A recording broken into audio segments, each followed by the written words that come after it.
नमस्कार, मैं Usha Kashyap. News now India पर आप सभी का स्वागत है। आज हम उन लोगों के लिए खुशखबरी लेकर आए हैं जो नया घर खरीदना चाहते हैं। दरअसल उत्तर प्रदेश में आगामी विधानसभा चुनाव को ध्यान में रखकर कल होने वाली नोएडा की बोर्ड बैठक में होम बायर्स को बड़ी राहत पहुंचाई जाने वाली है। सूत्रों ने बताया कि इस मीटिंग में बिल्डरों के ब्याज के मामले और स्पोर्ट्स सिटी पर अहम फैसला लिया जा सकता है। इसका सीधा असर उन होम बायर्स पर पड़ेगा जो सालों अपने मकान के ख्वाब संजो रहे हैं। सूत्रों के मुताबिक अथॉरिटी ने बिल्डर को सुप्रीम कोर्ट के सुझाव के मुताबिक रुकी हुई पेमेंट करने को कहा है। पेमेंट के साथ ही रुकी हुई रजिस्ट्रियां होनी भी शुरू हो जाएंगी। बीते शनिवार को अथॉरिटी और बिल्डर्स के दरमियान चल रहे विवाद को सुलझाने के लिए एक मीटिंग हुई।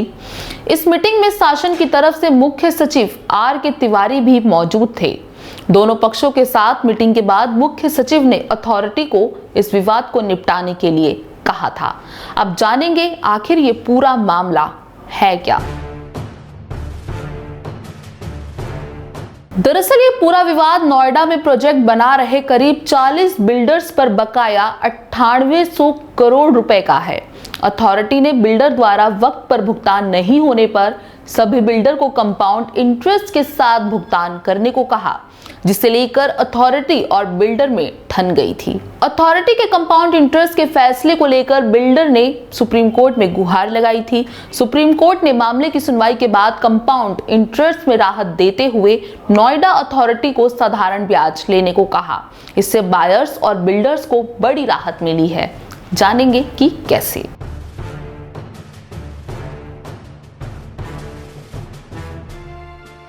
सुप्रीम कोर्ट के आदेश से जहां एक तरफ नोएडा के अटके हुए 105 प्रोजेक्ट के कंप्लीशन का रास्ता साफ हो जाएगा, वहीं दूसरी तरफ ऐसे हजारों फ्लैट ऑनर्स की रजिस्ट्री होने से अब अपने फ्लैट का मालिकाना हक भी मिल सकेगा। इससे अथॉरिटी के रेवेन्यू में इजाफा भी होगा। स्पोर्ट्स सिटी को भी अथॉरिटी से राहत मिली है। अब हम आपको बताएंगे कि वो कैसे मिली है। नोएडा अथॉरिटी की तरफ से प्रस्तावित 5 स्पोर्ट्स सिटी के बायर्स और बिल्डर्स को भी अथॉरिटी ने राहत दी है। दरअसल स्पोर्ट्स सिटी में कई बिल्डर्स द्वारा प्रोजेक्ट्स को तेजी से डेवलप किया जा रहा था, लेकिन उनके अनुपात में डेवलप की जाने वाली स्पोर्ट्स फैसिलिटी को लेकर बिल्डर्स का रवैया उदासीन रहा। इसको लेकर सीईओ रितु माहेश्वरी बहुत सख्त थी। इसी वजह से सीईओ ने स्पोर्ट्स सिटी में कंप्लीशन सर्टिफिकेट और रजिस्ट्री पर रोक लगा दी थी। ऐसे में स्पोर्ट्स सिटी के बिल्डर्स द्वारा पहल कर एक कंसोर्टियम का गठन किया गया है, जो कि स्पोर्ट्स सिटी में सभी प्रस्तावित स्पोर्ट्स फैसिलिटी पर पैरेलल काम करेगा। बिल्डर्स द्वारा दिए गए इस प्रस्ताव का सीईओ ने स्वागत किया है और न्यूज नाउ इंडिया से बात करते हुए कहा है कि स्पोर्ट्स सिटी का जो भी बिल्डर अपने वायदे के अनुसार काम करेगा, उसे कंप्लीशन और रजिस्ट्री में कोई समस्या नहीं आएगी, बल्कि अथॉरिटी अपनी तरफ से राहत भी देगी। कल सर आपने नोएडा में बैठक ली थी, उसका क्या परिणाम निकला, क्या किस उद्देश्य से बैठक ली थी? नोएडा में काफ़ी संख्या में ये शिकायत मिल रही थी कि फ्लैटों के खरीदार उन्होंने बिल्डर्स को पेमेंट कर रखा है, लेकिन उनकी रजिस्ट्रियाँ नहीं हो पा रही है। बिल्डर्स का कहना था, बिल्डर ने ज्ञापन दिया था कि अथॉरिटी हमारे यहाँ आपत्ति कर रही है। इन तीनों के बीच में एक हमने 10 दिन पहले मीटिंग किया था माननीय मुख्यमंत्री जी के निर्देश पर। कल हमने आए थे कि माननीय सुप्रीम कोर्ट ने एक आदेश दिया था कि आम्रपाली में जो खरीदारों ने पेमेंट कर रखा है उनकी रजिस्ट्री जल्दी कराई जाए।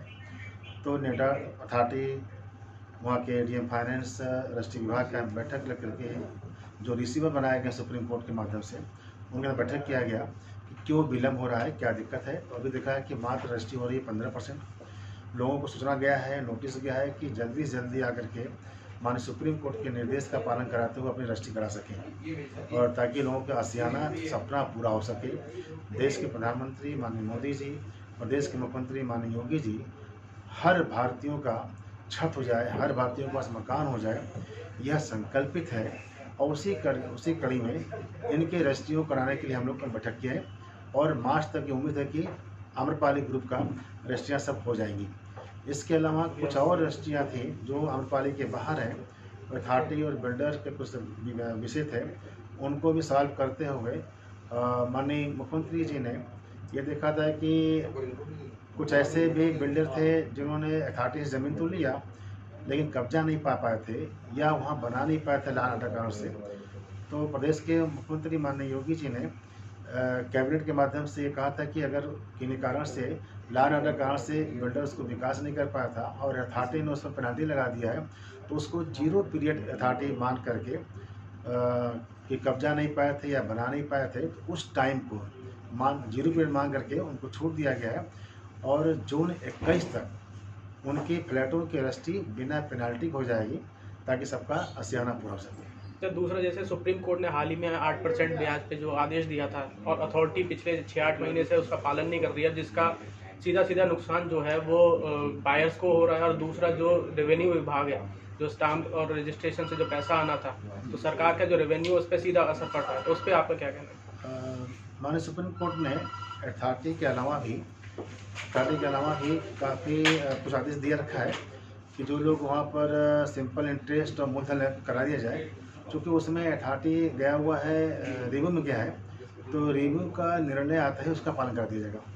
तो इस पर क्या मतलब छूट के लिए आपने कोई प्रस्ताव अभी इस पर बनाया है? अभी नहीं, चूँकि जब मामला माननीय सुप्रीम कोर्ट के अंदर है तो अब माननीय सुप्रीम कोर्ट के निर्देश के बाद कुछ हुआ। तो आगे क्या सरकार की कोई ऐसी पॉलिसी रहेगी कि जो ज़मीनें पहले अथॉरिटी के कब्जे में है वही अलॉट की जाएँ और जिससे इस तरीके से विवाद भविष्य में ना आ पाए? हाँ बिल्कुल, एक इशू देखने में आया कि जो चीज़ें अथॉरिटी के पास कब्जे में नहीं थे, केवल किसानों को पेमेंट हुआ था, उसको सेल आउट कर दिया गया था। एक ये आया था। आगे से बिल्कुल हम सब संकल्पित है कि ये ऐसा ना हो, जिस पर अथॉरिटी कब्जा ले ले उसी को सेल करें। और राय साहब के मुद्दे पे आपका क्या? कौन है साहब? जो आनंद राय वाला मामला है। अजय है एक बनारस में पूर्व विधायक हैं, उन्होंने ये लगाया कि सरकार हमको सुरक्षा दे और मुख्तार अंसारी के खिलाफ मैं गवाही दूंगा। तो सरकार को उत्तर प्रदेश सरकार आज कटिबद्ध है कि माफियाओं के खिलाफ कार्रवाई कर रही है, उनकी संपत्ति को जब्त कर रही है। पूरा प्रदेश भयमुक्त हो गया है, लेकिन एक जो बड़ा माफिया है उसको कांग्रेस लोग बचा रहे हैं और उसको भेज दिया गया पंजाब स्टेट में।